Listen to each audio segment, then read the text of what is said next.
আমি আজকে একটা খ বা অনুধাবনমূলক প্রশ্ন নিয়েছি, খুবই ইম্পর্টেন্ট।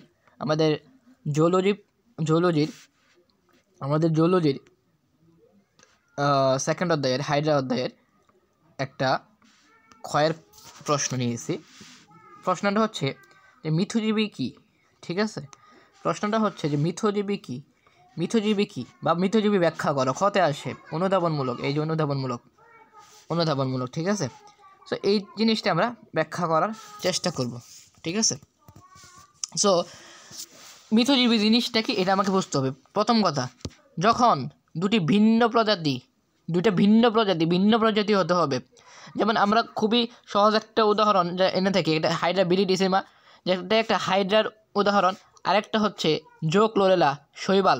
তার মানে দুটা ভিন্ন প্রজাতি, কিন্তু একটা হচ্ছে হাইড্রা, আরেকটা হচ্ছে শৈবাল এককোষী শৈবাল। তো দুইটা ভিন্ন প্রজাতিভুক্ত জীব যখন দুইটা জীব ঘনিষ্ঠভাবে সহাবস্থানের ফলে পরাজয়ের কাছ থেকে উপকৃত হয়, তখন এই ধরনের সাহচর্যকে মানে একসাথে থাকাকে মিথজীবিতা বলে। এই অবস্থায় জীব দুটিকে বলা হয় মিথজীবী। তারা যে একসাথে আছে, এই একসাথে থাকাকে বলা হয় মিথজীবিতা।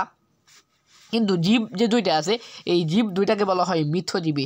অর্থাৎ হাইড্রা বিরিডিসিমা হচ্ছে এক ধরনের সবুজ হাইড্রা, এবং জো ক্লোরেলা নামক এককোষী সবুজ শৈবালের মধ্যে তারা কি করে, দুইটা ভিন্ন প্রজাতির জীব, তাই না?